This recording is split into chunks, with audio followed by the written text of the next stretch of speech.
Assalamu alaikum wa rahmatullah. Dear students, how are you? I hope you are well. Alhamdulillah, I am also well. This is Abdul Bari. Today I would like to talk a most important and critical topic, that is transformation of sentence, and I will discuss today complex sentence to simple sentence. How can we change from complex sentence to simple sentence? I will discuss today 8 rules. These 8 rules are related to board questions, and I will clarify and explain all these rules by taking examples from board questions. I hope that you will stay with me, and I want to request you to visit my channel. My channel name English Motivation 21, because I have discussed part 1 to 8 rules, and today I want to discuss part 2, next 8 rules. So who have mistaken first class, first one, I will request to visit first class, later on this class. This is so much important class for you. So I hope that you will stay with me and enjoy the class. Let's get started.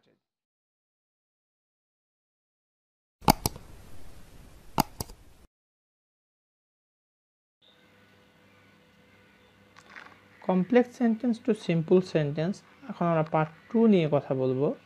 Part 1 আমি ইতিমধ্যেই 1 থেকে 8 পর্যন্ত rule নিয়ে কথা বলেছি।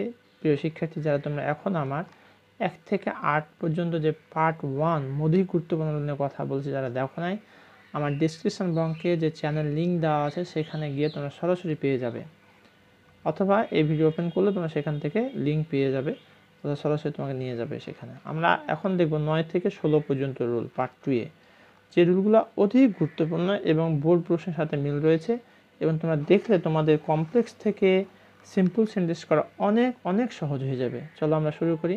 Rule 9, when যুক্ত সময় নির্দিষ্ট কমপ্লেক্স সেন্টেন্সকে সিম্পল সেন্টেন্সে পরিণত করার নিয়ম। স্ট্রাকচার: হোয়েন উঠে যাবে, হোয়েনের পরে যে সাবজেক্ট ও ভার্ব থাকে তা উঠে যায়। ছোট সময় বোঝালে অ্যাট অথবা ইন বসে, ঋতু থাকলে তার পূর্বে ইন বসে, বয়সের উল্লেখ থাকলে অ্যাট দ্য এজ অফ বসে, প্লাস বাকি অংশ।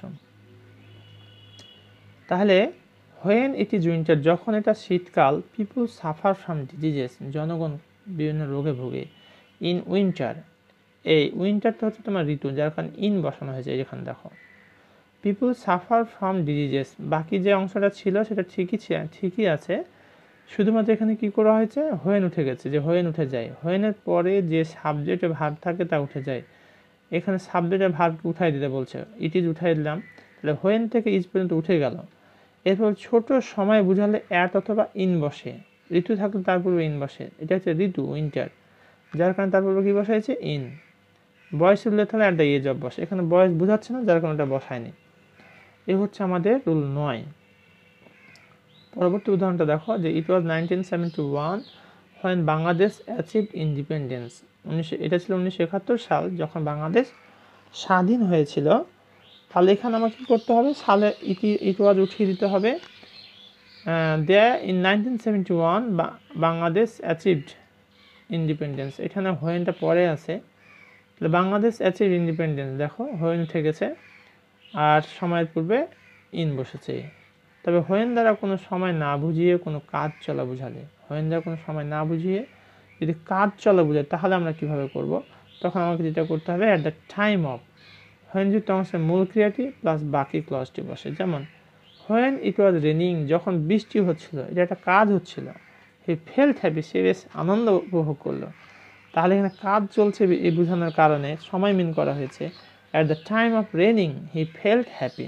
বিশেষ দ্রষ্টব্য: হোয়েনযুক্ত অংশে কোনো পার্সোনাল সাবজেক্টের উল্লেখ থাকলে উক্ত সাবজেক্টের পজিটিভ রূপ বসে, অর্থাৎ পার্সন থাকলে আর কি হবে। When they were reading it began to sing, যখন তারা পড়তেছিল, ইট বিগান টু সিং, গান শুরু হলো।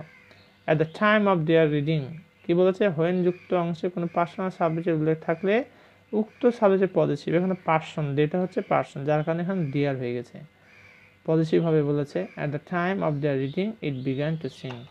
এবার আমরা রুল 10 নাম্বারটা দেখব। ইফ দ্বারা গঠিত শর্তমূলক নাবোধক কমপ্লেক্স সেন্টেন্সকে সিম্পল সেন্টেন্স করার নিয়ম। প্রথমে উইদাউট প্লাস ইফ ক্লজের মূল ভার্ব লাইনে যোগ করতে হবে প্লাস সেন্টেন্সের বাকি অংশ। একেবারেই সহজ। কেন সহজ দেখো, if you don't attend the class, যদি তুমি ক্লাসে অ্যাটেন্ড না করো, you will miss very important topic, তুমি খুব গুরুত্বপূর্ণ টপিক মিস করবে। এখানে নেগেটিভ হওয়ার কারণে আমার কি বলেছে, প্রথমে উইদাউট নিতে হবে, নিলাম। এরপরে বলেছে ইফ ক্লজের মূল ভার্বের সাথে লাইনে যোগ, তাহলে ইফ ক্লজটা এটা, তার মূল ভার্ব কোনটা, অ্যাটেন্ড, তার সাথে কি যোগ করতে বলেছে, আইএনজি প্লাস বাকি অংশ যেভাবে আছে। তাহলে without attending the class you will miss very important topic. অর্থাৎ ইফ দ্বারা গঠিত শর্তমূলক নাবোধক কমপ্লেক্স সেন্টেন্সকে সিম্পল সেন্টেন্স করার নিয়ম শিখলাম। এবার আমরা ইফ ক্লজটি অ্যাফার্মেটিভ হলে, নাবোধক না হয় অ্যাফার্মেটিভ যদি হয়, তাহলে কি করতে হবে আমাদের। অ্যাফার্মেটিভ হলে সিম্পল করার সময় উইদাউট শব্দটির জায়গাতে বাই বসাতে হবে। যেমন if you start your preparation early, যদি তুমি তোমার প্রস্তুতিটা তাড়াতাড়ি শুরু করো, you will do better in your exam, তুমি তোমার পরীক্ষায় কী করতে পারবে, ভালো করতে পারবে। তাহলে এখানে দেখো ইফ ক্লজটি হাবোধক, এই হাবোধক হওয়ার কারণে আমাকে বাই দিয়ে শুরু করতে হবে। বাই স্টার্টিং, বাইয়ের পরে মূল ভার্ব সাইন যোগ করতে হবে। স্টার্ট হচ্ছে মূল ভার্ব, তোমরা যদি একটু দেখো, খেয়াল করো, উইদাউটের শব্দের জায়গাতে বাই বসাতে হবে। তাই by starting your preparation early you will do better in your exam. এবার আমরা 11 নাম্বার রুলটি দেখব। কোনো কমপ্লেক্স সেন্টেন্সে it is certain, it is surely, it is sudden থাকলে সিম্পল করার সময় যথাক্রমে, অর্থাৎ ইট ইজ সার্টেনের পরিবর্তে সার্টেনলি, ইট ইজ শিওরের পরিবর্তে শিওরলি, ইট ইজ সাডেনের পরিবর্তে সাডেনলি বসে দিয়ে সিম্পল করতে হয়। যেমন ইট is certain that is father will help us, এটা নিশ্চিত যে তার পিতা আমাদের সাহায্য করবে। তাহলে ইট ইজ সার্টেনের পরিবর্তে আমরা কী বসাবো, certainly. It is certain, that উঠে যাবে কমপ্লিট সেন্টেন্সের চিহ্নটি, his father will help us. It is sure, এটা নিশ্চিত, that his sister has done this, তার বোন এই কাজটা করেছে, এটা নিশ্চিত। তাহলে শিওর থাকার কারণে শিওরলি হলো, surely his sister has done this. Rule 12,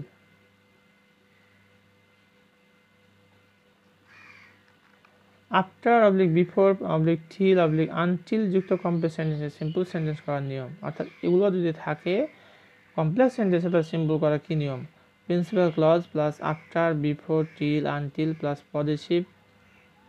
positive plus gerund অথবা নাউনে পরিণত করে সিম্পল করা হয়। তবে উভয় ক্লজের সাবজেক্ট একই হলে পজিটিভ অর্থাৎ হিজ হার না লিখলেও চলে। যেমন ওয়েট হিয়ার, এখানে অপেক্ষা করো, আনটিল দ্য রিটার্ন, যতক্ষণ তারা ফিরে না আসে। তাহলে প্রথমে কি বলছে, প্রিন্সিপাল ক্লজ, তাহলে ওয়েট হিয়ার এটা হচ্ছে প্রিন্সিপাল ক্লজ বসে গেল। এরপরে বলেছে আফটার বিফোর টিল আনটিল, এটা থাকবে, তাহলে কি আছে এখানে, আনটিল বসে গেল। এরপর হচ্ছে পজিটিভ, তো পজিটিভ দেয়ার পজিটিভ কি, দেয়ার বসে গেল। এবার জিরান অথবা নাউন, তো এখানে নাউন আছে, নাউন বসায় দাও, দেয়ার রিটার্ন, এখানে ভার্ব কিন্তু এখানে নাউন হয়ে গেছে, রিটার্ন, এখানে জিরান অথবা নাউনে পরিণত করে সিম্পল করতে হবে, তাই করা হয়েছে। আরেকটা দেখো 2 নম্বর, she had written a poem, সে একটা কবিতা লিখেছিল, বিফোর হার সিস্টার কেম। তাহলে she had written a poem, এটা প্রিন্সিপাল ক্লজ বসে গেল, বিফোর বসে গেল, হার পজিটিভ বসে গেল, এরপরে noun sisters coming, she had written a poem before her sisters coming. Rule 13, as if অথবা অ্যাজ দো যুক্ত সাবঅর্ডিনেট অ্যাডভার্ব ক্লজ অফ ম্যানারকে লাইক বিশিষ্ট প্রিপোজিশনাল ফ্রেজে পরিণত করে কমপ্লেক্স সেন্টেন্সকে সিম্পল সেন্টেন্স করা যায়। হিজ ফাদার বিহেভস, তার পিতা আচরণ করে, অ্যাজ ইফ যেন হি ওয়ার এ পোয়েট, সে একজন কবি ছিল। His father behaves like a poet, কি বলেছে এখানে, অ্যাজ ইফ বা অ্যাজ দো যুক্ত সাবঅর্ডিনেট অ্যাডভার্ব ক্লজ অফ ম্যানারকে লাইক বিশিষ্ট প্রিপোজিশনাল ফ্রেজ, লাইক বিশিষ্ট প্রিপোজিশনাল ফ্রেজে করা হয়েছে এখানে, লাইক আ পোয়েট, এটা প্রিপোজিশনাল ফ্রেজ। আচ্ছা, he talks as if as though he new everything, সে কথা বলে যেন সে সবই জানতো। He talks like an all knowing man, like an all knowing man, সে কথা বলে যেন সে সব জানতা মানুষ। রুল 14টা দেখে এবার আমরা অ্যাজ অথবা শো প্লাস অ্যাডজেক্টিভ অথবা অ্যাডভার্ব প্লাস অ্যাজ যুক্ত অ্যাডভার্ব ক্লজ অফ ডিগ্রিকে লাইক যুক্ত প্রিপোজিশনাল ফ্রেজে পরিণত করে কমপ্লেক্স সেন্টেন্সকে সিম্পল সেন্টেন্স করা যায়। Rahim's father is as honest as you, রহিমের পিতা তোমার মতোই সৎ। তাহলে এখানে দেখো অ্যাজ, তারপর অ্যাডজেক্টিভ, এটা হচ্ছে অ্যাডজেক্টিভ, তারপর আবার অ্যাজ, এরকম যদি প্যাটার্ন থাকে যে অ্যাজ অ্যাডজেক্টিভ অ্যাজ, অথবা শো অ্যাডজেক্টিভ অথবা অ্যাডভার্ব তারপরে অ্যাজ, এরকম যদি কেস থাকে এবং সেটাকে সিম্পল করতে বলা হয়, তাহলে আমাকে কী করতে বলেছে, লাইক যুক্ত প্রিপোজিশনাল ফ্রেজ এ পরিণত করে কমপ্লেক্স সেন্টেন্স। তাহলে রোহেনস ফাদার যা ছিল বসে গেছে, ইজ ভার্ব বসে গেছে, honest is honest like you, এই লাইক ইউটা হচ্ছে প্রিপোজিশনাল, এখানে ফ্রেজ হিসেবে কাজ করছে। Rohan's father is honest like you. এবার রুল 15 আমরা একটু কথা বলবো যে সাজ ডট ডট দ্যাট যুক্ত adverb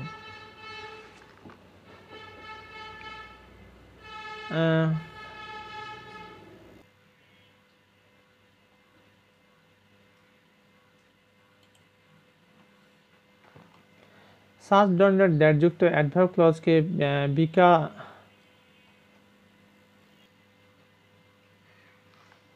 because of plus positive plus gerund অথবা নাউনে পরিণত করে কমপ্লেক্স সেন্টেন্স সিম্পল সেন্টেন্স করা যায়। যেমন her sister is such a full that she can not understand this easy math. এখানে খেয়াল করো, সাচ আছে এখানে, ডট ডট দ্যাট, এখানে দ্যাট আছে, তাই না? এরকম যদি প্যাটার্ন থাকে তাহলে আমরা কীভাবে করে সিম্পল করবো, প্রথমে নিতে হবে বিকজ অফ, নিলাম। এরপর বলছে পজিটিভ, কার পজিটিভ, সাবজেক্টের পজিটিভ, এটা আছেই, বিকজ অফ হার, তাহলে জিরান অথবা noun, because of her foolishness, এই ফুলটা কী করে দিলাম আমরা নাউন করে দিচ্ছি, কারণ হারটা হচ্ছে পজিটিভ অ্যাডজেক্টিভ, এই কারণে এরপর নাউন দিতে হবে, বিকজ অফ হার ফুলিশনেস। তারপর এখান থেকে দেখো দ্যাটের পর যা আছে পুরোটাই বসে গেছে, can not understand this easy math. তাহলে কী করলাম আমরা প্রথমে, যে সাজ ডট ডট দ্যাট, সাজ ডট ডট দ্যাট যদি এরকম থাকে তাহলে প্রথমে বিকজ অফ নিব, এরপরে সাবজেক্টের পজিটিভ ফর্ম যদি সেটা থাকলোই, because of her foolishness she cannot understand this easy math. এবার রুল 16 আজকে যে শেষ রুলটি, no sooner dot dot then, as sooner dot dot, অথবা হার্ডলি ডট ডট হোয়েন, অথবা বিফোর, অথবা স্কার্সলি ডট ডট হোয়েন, বিশিষ্ট অ্যাডভার্ব ক্লজের পরিবর্তে জাস্ট আফটার অথবা immediately after plus positive plus gerund অথবা নাউন ব্যবহার করে সিম্পল সেন্টেন্স করা যায়। উদাহরণ দেখি, no sooner had they heard good news then they felt happy, অর্থাৎ no sooner had they heard good news, তারা ভালো সংবাদ শুনতে না শুনতে দেন দে ফেল্ট হ্যাপি, তারা খুশি হয়ে গেল।